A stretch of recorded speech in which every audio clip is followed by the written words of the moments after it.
ఓం శాంతి. ఈరోజు మురళి డేట్ 31 జనవరి 2026. బాబా చెప్తున్నారు, మధురమైన పిల్లలు, మీరు సర్వశక్తివంతుడైన తండ్రి నుండి శక్తిని తీసుకునేందుకు ఇక్కడకు వచ్చారు. అనగా దీపంలో జ్ఞానం అనే నెయ్యిని వేసేందుకు వచ్చారు. ప్రశ్న: శివుణ్ణి ఊరేగింపుకు గాయనం ఎందుకు ఉంది? జవాబు: ఎందుకంటే శివబాబా వాపస్ వెళ్ళినప్పుడు ఆత్మలందరి గుంపు వారి వెనుకనే పరిగెడుతూ వెళ్తుంది. మూలవతనంలో కూడా ఆత్మల వృక్షం తయారవుతుంది. పవిత్రంగా అయ్యే మీరు తండ్రి జతలో వెళ్తారు. జతలో వెళ్ళే కారణంగానే ఊరేగింపుకు మహిమ ఉంది. ఓం శాంతి. మనమంతా సోదరులమని, వారు మనందరి తండ్రి అన్న పాయింట్ను పిల్లలు మొట్టమొదట అర్థం చేసుకోవాలి. వారిని సర్వశక్తివంతుడని అంటారు. మీలో సర్వశక్తులు ఉండేవి. మీరు విశ్వంపై రాజ్యపాలన చేసేవారు. భారతదేశంలోనే ఈ దేవీ దేవతల రాజ్యం ఉండేది. అనగా పిల్లలైన మీ రాజ్యం ఉండేది. మీరు పవిత్ర దేవీ దేవతలుగా ఉండేవారు. మీ కులము లేక వంశము ఉండేది. రాజ్యంలోని వారంతా నిర్వీకారులుగా ఉండేవారు. నిర్వీకారులుగా ఎవరుండేవారు? ఆత్మలు. ఇప్పుడు మళ్ళీ నిర్వీకారులుగా అవుతున్నారు. సర్వశక్తివంతులైన తండ్రిని స్మృతి చేసి వారి నుండి శక్తి తీసుకుంటారు. ఆత్మనే 84 జన్మల పాత్రను అభినయిస్తుందని తండ్రి అర్థం చేయిస్తున్నారు. ఆత్మలో ఉన్న సతోప్రధాన శక్తి రోజు రోజుకు తగ్గిపోతూ ఉంటుంది. సతోప్రధానం నుండి తమో ప్రధానంగా అవుతుంది. ఎలాగైతే బ్యాటరీలో శక్తి తగ్గిపోయినప్పుడు మోటార్ నిలబడుతుందో, బ్యాటరీ డిశ్చార్జ్ అయిపోతుందో, అలా తమో ప్రధానం అయిపోతుంది. ఆత్మరూపి బ్యాటరీ పూర్తిగా డిశ్చార్జ్ అవ్వదు. ఎంతో కొంత శక్తి మిగిలి ఉంటుంది. ఎవరైనా చనిపోయినప్పుడు దీపాన్ని వెలిగిస్తారు. అది ఆరిపోకుండా ఉండేందుకు అందులో నెయ్యి వేస్తూ ఉంటారు. బ్యాటరీ శక్తి తక్కువైపోతే మళ్ళీ ఛార్జ్ చేసేందుకు ఉంచుతారు. ఆత్మ సర్వశక్తివంతమైందని ఇప్పుడు పిల్లలైన మీరు అర్థం చేసుకున్నారు. ఇప్పుడు మళ్ళీ తండ్రిలోని శక్తి మాలోకి రావాలని సర్వశక్తివంతుడైన తండ్రితో బుద్ధి యోగాన్ని జోడిస్తారు. ఎందుకంటే శక్తి తక్కువైపోయింది. అయినా కొంత శక్తి తప్పకుండా ఉంటుంది. పూర్తిగా ఖాళీ అయిపోతే ఈ శరీరం ఉండదు. ఆత్మ తండ్రిని స్మృతి చేస్తూ సంపూర్ణ పవిత్రంగా అవుతుంది. సత్యుగంలో మీ బ్యాటరీ ఫుల్ ఛార్జ్ అవుతుంది. మళ్ళీ కొద్దిగా తక్కువ అవుతూ వస్తుంది. త్రేతాయుగం వరకు మీటర్ తగ్గిపోతుంది. దీనినే కళ అని అంటారు. మళ్ళీ సతోప్రధానంగా ఉండే ఆత్మ సతోగా అయిందని అంటారు. శక్తి తక్కువ అవుతూ వస్తుంది. మనము మనుషుల నుండి సత్యుగంలోని దేవతలుగా అవుతామని మీరు భావిస్తారు. ఇప్పుడు తండ్రి చెప్తున్నారు, నన్ను స్మృతి చేశారంటే మీరు తమో ప్రధానం నుండి సతో ప్రధానంగా అవుతారు. ఇప్పుడు మీరు తమో ప్రధానం అయిపోయారు కనుక శక్తి దివాలా తీసింది. మళ్ళీ తండ్రిని స్మృతి చేసినట్లయితే శక్తి పూర్తిగా వచ్చేస్తుంది. ఎందుకంటే దేహ సహితం దేహ సర్వ సంబంధాలన్నీ సమాప్తం అవ్వాల్సిందే అని, మళ్ళీ మీకు బేహద్ రాజ్యం లభిస్తుందని మీకు తెలుసు. తండ్రి అనంతమైన వారు, వారసత్వం కూడా అనంతమైందే ఇస్తారు. ఇప్పుడు మీరు పతితులుగా ఉన్నారు. మీ శక్తి కూడా పూర్తిగా తగ్గిపోతూ వచ్చింది. ఓ పిల్లల్లారా, ఇప్పుడు మీరు నన్ను స్మృతి చేయండి. నేను సర్వశక్తివంతుణ్ణు. నా ద్వారా ఆల్మైటీ రాజ్యం లభిస్తుంది. సత్యుగంలోని దేవీ దేవతలు పూర్తి విశ్వానికి యజమానులుగా ఉండేవారు. పవిత్రులు దైవీ గుణాలు గలవారిగా ఉండేవారు. ఇప్పుడా దైవీ గుణాలు లేవు. అందరి బ్యాటరీ పూర్తిగా డిశ్చార్జ్ అవుతూ ఉంది. మళ్ళీ ఇప్పుడు బ్యాటరీ ఛార్జ్ అవుతుంది. ఆ తండ్రే సదా పవిత్రులు. ఇక్కడ అందరూ ఆ పవిత్రులే. ఎప్పుడు పవిత్రంగా ఉండినారో అప్పుడు బ్యాటరీ ఛార్జ్ అయి ఉంటుంది. కనుక ఇప్పుడు తండ్రి అర్థం చేయిస్తున్నారు, నన్నొక్కరినే స్మృతి చేయండి. అత్యంత ఉన్నతమైన వారు భగవంతుడు. మిగిలిన వారంతా వారి రచన. రచన ద్వారా రచనకు వారసత్వం ఎప్పుడు లభించదు. క్రియేటర్ అయితే ఒక్కరే, వారు అనంతమైన తండ్రి. మిగిలిన వారంతా హద్దులోని వారు. అనంతమైన తండ్రిని స్మృతి చేసినందున అనంతమైన వారసత్వం లభిస్తుంది. కనుక తండ్రి మన కొరకు స్వర్గస్థాపన చేస్తున్నారని పిల్లలు ఆంతరికంలో అర్థం చేసుకోవాలి. డ్రామా ప్లాన్ అనుసారం స్వర్గస్థాపన అవుతూ ఉంది. సత్యుగం రానున్నదని మీకు తెలుసు. సత్యుగంలో సదా సుఖమే ఉంటుంది. అది ఎలా లభిస్తుంది? తండ్రి కూర్చుని అర్థం చేయిస్తున్నారు. నన్నొక్కరినే స్మృతి చేయండి, నేను సదా పవిత్రుడును. నేనెప్పుడు మనుషు తనువులో జన్మించును. దేవతల తనువు కానీ మనుషు తనువు కానీ తీసుకోను. అనగా నేను జనన మరణ రహితుణ్ణు. కేవలం పిల్లలైన మీకు స్వర్గ సామ్రాజ్యాన్ని ఇచ్చేందుకు ఇతడు ఎప్పుడైతే 60 సంవత్సరాల వానప్రస్థ స్థితిలో ఉంటాడో అప్పుడు ఇతని తనువులో ప్రవేశిస్తాను. ఇతడు పూర్తి సతో ప్రధానం నుండి తమో ప్రధానంగా అయ్యాడు. నెంబర్ 1, ఉన్నతాతి ఉన్నతమైన వారు భగవంతుడు.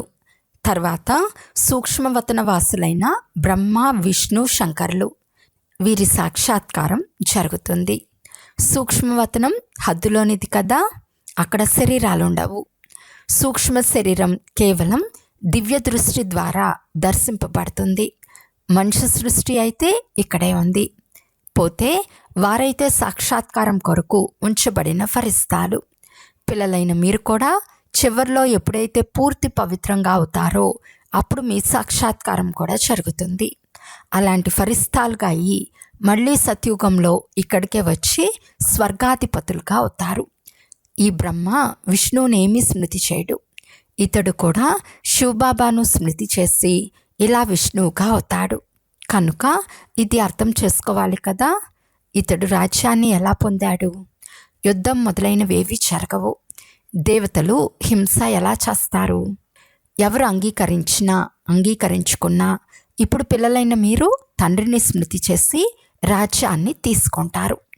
గీతలో కూడా ఓ పిల్లలు, దేహ సహితం దేహ సర్వధర్మాలను వదిలి నన్నొక్కరినే స్మృతి చేయండి ఉంది. మమకారంను ఉంచుకునేందుకు వారికి దేహమే లేదు. నేను కొద్ది సమయం వరకు ఇతని శరీరాన్ని లోనుగా తీసుకుంటానని చెప్తారు. లేకుంటే నేను జ్ఞానాన్ని ఎలా ఇవ్వగలను? నేను బీజరూపుణ్ణి కదా. ఈ పూర్తి వృక్ష జ్ఞానమంతా నా వద్ద ఉంది. సృష్టి ఆయువు ఎంతో ఎవరికీ తెలియదు. స్థాపన, పాలన, వినాశనం ఎలా జరుగుతాయో ఎవరికి తెలియదు. మనుషులకు తెలిసే ఉండాలి. మనుషులే చదువుతారు, జంతువులు చదవవు కదా. వారు హద్దుల్లోని చదువు చదువుకుంటారు. తండ్రి మీకు అనంతమైన చదువును చదివిస్తారు. దీని ద్వారా మిమ్మల్ని అనంతమైన యజమానులుగా చేస్తారు. కనుక ఏ మనుషులు కానీ లేక దేహదారిని కానీ భగవంతుడని అనరని అర్థం చేయించాలి. బ్రహ్మ, విష్ణు, శంకర్లకు కూడా సూక్ష్మ దేహం ఉంది కదా. వీరి పేర్లే వేరు. వీరిని భగవంతుడని అనరు. ఈ శరీరం ఈ దాదాగారి ఆత్మకు సింహాసనం, అకాల సింహాసనం కదా. ఇప్పుడు ఇది అకాల మూర్తి తండ్రి సింహాసనం. అమృత్సర్లో కూడా ఒక అకాల సింహాసనం ఉంది కదా. గొప్ప గొప్ప వారు అక్కడికి వెళ్ళి అకాల సింహాసనంపై కూర్చుంటారు. ఇప్పుడు తండ్రి చెప్తున్నారు, ఇవన్నీ అకాల ఆత్మల సింహాసనాలు. ఆత్మ అకాల్, దీనిని మృత్యు కబలించలేదు. పోతే సింహాసనం అయితే మారుతూ ఉంటుంది. అకాలమూర్తి అయిన ఆత్మ ఈ సింహాసనంపై కూర్చుంటుంది. మొదట చిన్న సింహాసనం ఉంటుంది, తర్వాత పెద్దదవుతుంది. ఆత్మ ఒక శరీరాన్ని వదిలి మరొకటి తీసుకుంటుంది. ఆత్మ అకాల్ అంటే అవినాశి. అందులో మంచి లేక చెడు సంస్కారాలు ఉంటాయి. అందుకే కదా ఇది కర్మల ఫలమని అంటారు. ఆత్మ ఎప్పుడు వినాశనం అవ్వదు. ఆత్మల తండ్రి ఒక్కరే. ఇది అర్థం చేసుకోవాలి కదా. ఈ బాబా ఏ శాస్త్రాలు మాటలైనా వినిపిస్తున్నారా? శాస్త్రాలు మొదలైనవి చదవటం వలన తిరిగి ఎవరు వెళ్ళలేరు. చివరిలో అందరూ వెళ్తారు. ఉదాహరణకి మిడతల లేక తేనెటీగల గుంపు వెళ్తుంది కదా. తేనెటీగలకు కూడా రాణి ఉంటుంది. దాని వెనకే అన్నీ వెళ్తాయి. తండ్రి వెళ్ళినప్పుడు కూడా వారి వెనకే ఆత్మలన్నీ వెళ్తాయి. అక్కడ మూలవతనంలో ఆత్మలందరి వృక్షం ఉంటుంది. ఇక్కడ మనుషుల గుంపు ఉంది. ఈ గుంపు కూడా ఒకరోజు వెళ్ళిపోవాలి. తండ్రి వచ్చి ఆత్మలందరినీ తీసుకెళ్తారు. శివుని వివాహ ఊరేగింపు అని చెప్పబడుతుంది. పిల్లలని అనండి, లేక ప్రేయస్సులు అని అనండి. తండ్రి వచ్చి పిల్లలను చదివించి స్మృతి యాత్రను నేర్పిస్తారు. పవిత్రం అవ్వకుండా ఆత్మ వెళ్ళలేదు. పవిత్రమైనప్పుడు మొట్టమొదట శాంతిధామానికి వెళ్తుంది. అక్కడికి వెళ్ళి ఆత్మలన్నీ నివసిస్తాయి. అక్కడి నుండి మళ్ళీ నెమ్మదిగా వస్తూ ఉంటాయి, వృద్ధి చెందుతూ ఉంటారు. తండ్రి వెనుక మొట్టమొదటే మీరే వెళ్తారు. పిల్లలైన మీకు బాబాతో యోగం ఉంటుంది, లేక ప్రేయసులైన మీ యోగం ప్రియతమునితో ఉంటుంది. రాజధాని తయారవ్వాలి కదా, అందరూ ఒక్కసారిగా రారు. అక్కడ ఆత్మల ప్రపంచం ఉంది. అక్కడి నుండి మళ్ళీ నంబర్ వార్గా వస్తారు. వృక్షం నెమ్మదిగా వృద్ధి చెందుతుంది. మొట్టమొదట ఆది సనాతన దేవీ దేవతా ధర్మం ఉంటుంది. దాన్ని ఇప్పుడు బాబా స్థాపన చేస్తారు. మొట్టమొదట మనల్ని బ్రాహ్మణులుగా చేస్తారు. ప్రజాపిత బ్రహ్మ ఉన్నారు కదా, ప్రజలు సోదరులుగా అవుతారు. బ్రహ్మకుమార్ కుమారీలు అనేక మంది ఉన్నారు. తప్పకుండా నిశ్చయ బుద్ధి కలిగి ఉన్నందునే ఇంతమంది అయ్యారు. బ్రాహ్మణులు ఎంతమంది ఉంటారు? కచ్చాగా ఉన్నారా, పక్కాగా ఉన్నారా? కొందరు 99 మార్కులు తీసుకుంటారు, కొందరు 10 మార్కులే తీసుకుంటారు. అనగా కచ్చాగా ఉన్నారనే కదా. మీలో కూడా ఎవరు పక్కాగా ఉంటారో వారు తప్పక మొదట వస్తారు. కచ్చాగా ఉన్నవారు చివరిలో వస్తారు. ఈ పాత్రధారుల ప్రపంచం తిరుగుతూ ఉంటుంది. సత్యత్రేతాయుగం, ఇది పురుషోత్తమ సంగం యుగం. ఇది ఇప్పుడే తండ్రి అర్థం చేయించారు. కల్పమాయువు లక్షల సంవత్సరాలని మొదట మనం కూడా ఉల్టాగానే భావిస్తూ వచ్చాము. ఇప్పుడు ఇది పూర్తి 5000 సంవత్సరాల చక్రం అని తండ్రి అర్థం చేయించారు. అర్ధకల్పం రామరాజ్యం, అర్ధకల్పం రావణరాజ్యం ఉంటుంది. ఇది తయారైన సుఖదుఖాల ప్రపంచం. ఈ అనంతమైన జ్ఞానం అనంతమైన తండ్రి ద్వారా లభిస్తుంది. శివబాబాకు దైహిక నామం ఏదీ లేదు. ఈ శరీరం అయితే ఈ దాదాది. బాబా ఎక్కడున్నారు? బాబా కొద్ది సమయానికి ఈ దేహాన్ని లోన్గా తీసుకున్నారు. నాకు నోరు అవసరం కదా అని బాబా అంటారు. ఇక్కడ కూడా గోముఖాన్ని తయారు చేశారు. కొండలపై నుండి అక్కడకు నీరు వస్తుంది. ఇక్కడ గోముఖాన్ని తయారు చేశారు. దాని ద్వారా నీరు వస్తుంది. దానిని గంగాచలము అని భావిస్తారు. ఇప్పుడు గంగా ఎక్కడి నుండి వస్తుంది? ఇదంతా అసత్యం, అసత్య శరీరం, అసత్య మాయ, పూర్తి అసత్య ప్రపంచం అని అంటారు. భారతదేశం ఎప్పుడు స్వర్గంగా ఉండేదో అప్పుడు సత్యఖండమని అనబడేది. మళ్ళీ భారతదేశం పాతదైనప్పుడు అసత్యఖండమని అంటారు. ఈ అసత్యఖండంలో ఎప్పుడు అందరూ పతితులుగా అవుతారో అప్పుడు బాబా మనల్ని పావనంగా తయారు చేసి ఈ పాత ప్రపంచం నుండి తీసుకెళ్ళండి అని పిలుస్తారు. తండ్రి చెప్తారు, నా పిల్లలందరూ కామచేతిపై కూర్చుని నల్లగా అయిపోయారు. తండ్రి కూర్చుని పిల్లలకు చెప్తున్నారు, మీరు స్వర్గాధిపతులుగా ఉండేవారు కదా, స్మృతి వచ్చింది కదా. పిల్లలకు తెలియజేస్తారు. పూర్తి ప్రపంచానికి అర్థం చేయించరు, మీకే తెలియజేస్తారు. కనుక మా తండ్రి ఎవరు అన్నది మీకు తెలుస్తుంది. ఈ ప్రపంచాన్ని ముళ్ళ అడవి అని అంటారు. అన్నిటికంటే పెద్ద ముళ్ళైన కామాన్ని గుచ్చుకుంటూ ఉంటారు. భలే, ఇక్కడ భక్తులు కూడా ఎక్కువగానే ఉన్నారు, శాకాహారులు కూడా ఉన్నారు. అయినా వారు వికారులకు వశమవ్వరని కాదు. చాలామంది బాల బ్రహ్మచారులు కూడా ఉన్నారు. బాల్యం నుండే ఎప్పుడూ చీచి భోజనం మొదలైనవి తినరు. నిర్వికారుల వండి అని సన్యాసులు కూడా చెప్తారు. ఆ హద్దులోని సన్యాసాన్ని మనుషులు చేయిస్తారు. మరుజన్మలో మళ్ళీ గృహస్థుల వద్ద జన్మ తీసుకుని మళ్ళీ ఇంటిని వదిలి వెళ్ళిపోతారు. సత్యుగంలో ఈ కృష్ణుడు మొదలైన దేవతలు ఎప్పుడైనా ఇల్లు వాకిల్లి వదిలేస్తారా? లేదు. కనుక వారిది హద్దులోని సన్యాసం. ఇప్పుడు మీది అనంతమైన సన్యాసం. పూర్తి ప్రపంచాన్ని, బంధుమిత్రులు మొదలైన వారందరినీ సన్యసిస్తారు. మీ కొరకు ఇప్పుడు స్వర్గస్థాపన జరుగుతూ ఉంది. మీ బుద్ధి స్వర్గం వైపే వెళ్తుంది. కనుక శివబాబానే స్మృతి చేయాలి. అనంతమైన తండ్రి చెప్తున్నారు, నన్ను స్మృతి చేయండి. మన్మనా భవ, మధ్యాచి భవ. అప్పుడు మీరు దేవతలుగా అవుతారు. ఇది అదే గీతా పర్వం. ఇది సంగం యుగం కూడా అయింది. నేను సంగం యుగంలోనే వినిపిస్తాను.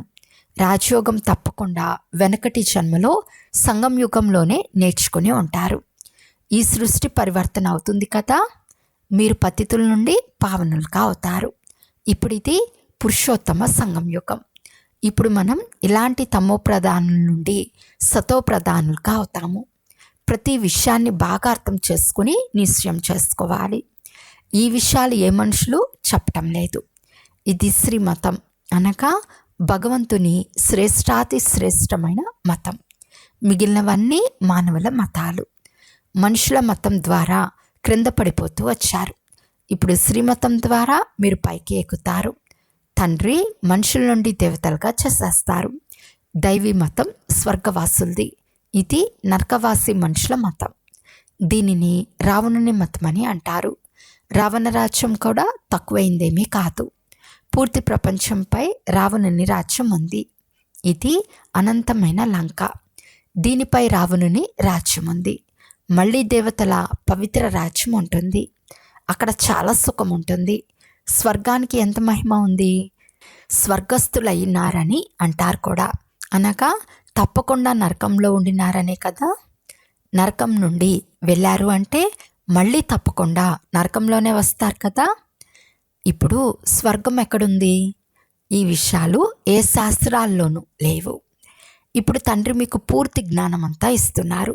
బ్యాటరీ నిండుతుంది. మాయ మళ్ళీ లింక్ను తుంచేస్తుంది. అచ్చా, మధురాతి మధురమైన అపురూపమైన పిల్లలకు మాతాపిత బాప్దాదాల ప్రియ స్మృతులు మరియు గుడ్ మార్నింగ్. ఆత్మిక పిల్లలకు ఆత్మిక తండ్రి నమస్తే. ఆత్మిక తండ్రికి ఆత్మిక పిల్లల యొక్క ప్రియ స్మృతులు మరియు నమస్తే నమస్తే నమస్తే. ధారణ కొరకు ముఖ్య సారము. ఫస్ట్ పాయింట్, మనసా వాచ కర్మణ పవిత్రంగా అయి ఆత్మరూపీ బ్యాటరీని ఛార్జ్ చేసుకోవాలి. పక్కా బ్రాహ్మణులు కావాలి. సెకండ్ పాయింట్, మన్మతంను మనుషు మతంను వదిలి ఒక్క తండ్రి శ్రీమతంను అనుసరించి స్వయాన్ని శ్రేష్టంగా చేసుకోవాలి. సతో ప్రధానంగా అయి తండ్రి చేతిలో ఎగిరిపోవాలి. ఈరోజు వరదానము. సత్యతా శక్తి ద్వారా ప్రకృతి లేక విశ్వాన్ని సతో ప్రధానంగా చేసే మాస్టర్ విధి విధాత భవ. ఎప్పుడైతే పిల్లలైన మీరు సత్యతా శక్తిని ధారణ చేసి మాస్టర్ విధి విధాతులుగా అవుతారో అప్పుడు ప్రకృతి సతో ప్రధానంగా అయిపోతుంది. యుగం సత్యుగంగా అవుతుంది. సర్వాత్మలు సద్గతి యొక్క అదృష్టాన్ని తయారు చేసుకుంటారు. మీ సత్యత పారస సమానమైనది. ఎలాగైతే ఇనుమును బంగారంగా చేసేస్తుందో అలా సత్యతా శక్తి ఆత్మను, ప్రకృతిని, సమయాన్ని, సర్వ సామాగ్రిని, సర్వ సంబంధాలను, సంస్కారాలను, ఆహార వ్యవహారాలను సతో ప్రధానంగా చేసేస్తుంది. స్లోగన్: ఎవరినైతే ప్రకృతి యొక్క ఆందోళన కూడా ఆకర్షించదో వారే యోగి ఆత్మలు. అవ్యక్త సూచన: ఈ అవ్యక్త మాసంలో బంధన్ముక్తులుగా ఉండి జీవన్ముక్త స్థితిని అనుభవం చేయండి. స్వదర్శన చక్రధారుల నుండి ఛత్రధారులుగా అయినట్లయితే దేహస్మృతి యొక్క అనేక వ్యర్థ సంకల్పాల చక్రం నుండి, లౌకిక మరియు అలౌకిక సంబంధాల చక్రం నుండి, తమ అనేక జన్మల స్వభావ సంస్కారాల చక్రం నుండి మరియు ప్రకృతి యొక్క అనేక ప్రకారాల ఆకర్షణల చక్రం నుండి ముక్తంగా అయిపోతారు. అప్పుడు ఇతర ఆత్మలను కూడా తండ్రి నుండి ప్రాప్తించిన శక్తుల ద్వారా అనేక చక్రాల నుండి సహజంగా విడిపించి జీవన్ముక్తులుగా చేయగలరు. అచ్చా, ఓం శాంతి.